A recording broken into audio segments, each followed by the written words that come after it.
How's it going, guys? It's Kevin from SubiSpeed. Today we are installing the Nostrum high pressure fuel pump. For those of you that are running ethanol or you're looking into running ethanol, you may already know that one of the limiting factors to the 2015 WRX is the high pressure fuel pump because it just can't quite keep up with the demand that ethanol requires.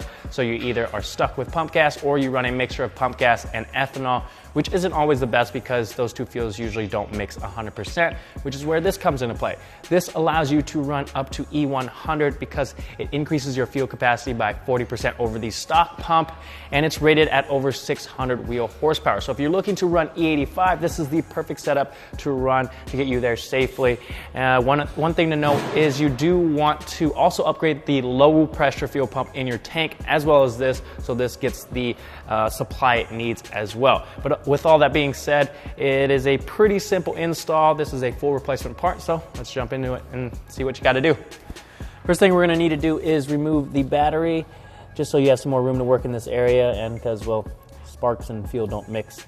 Next thing is removing this fuel pump cover here, and you also need to unclip the harness, but I find it easier to unclip the harness once the cover is loosened, so you can kind of get under there to the actual clip and get some pliers and squeeze that so it pops out. So there's two 12mm bolts holding this cover in place, one right here and then one under this line. So go ahead and remove those, and then we can unclip the harness.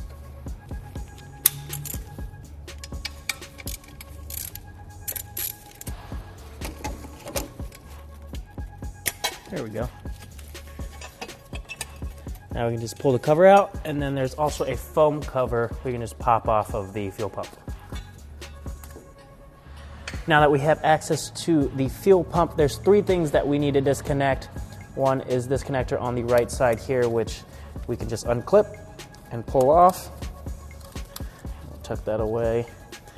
And then one is this hose here with this blue tab. So if you just kind of turn this up, you can see underneath there are some tabs that you need to press towards the center of the hose and then press up.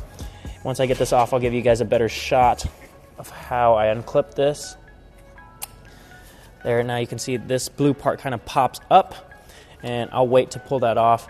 And then the hard line has a 17mm nut on it that you need to undo, and that's pretty simple. Now get some towels underneath these before you pull them off to pick up any of the fuel that drips out, and then we can go from there. So this line here is kind of running into our TGV delete, so I'm just going to wait on that, just leave it loose here, and I'm going to go ahead and get that 17mm nut loose. Might help you to pop the foam cover off as well. There you go. Now what we're going to need to do is take a T40 Torx bit here to remove the two bolts that are holding the actual fuel pump in place. One is right here, and then one is on the opposite side. Careful not to lose the one on the inside here. It's going to be a pain if you do drop that to get it out. Now we can carefully pull up on the pump to pop it out. And now that that's out, I can easily pull this line off.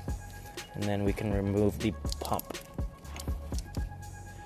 Now we just have to reverse the process with your new fuel pump, but before doing so, go ahead and lube up the O-ring with some engine oil as well as the bottom surface of the lifter, and then we can carefully get this reinstalled.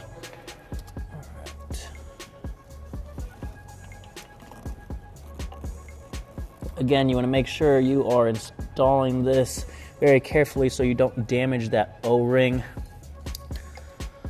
Looks like we're good there. I'll go ahead and connect all the hoses and lines. Just loosely tighten that.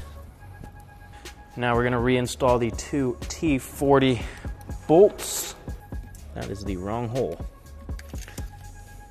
And you're going to want to torque these down to 15.5 foot-pounds.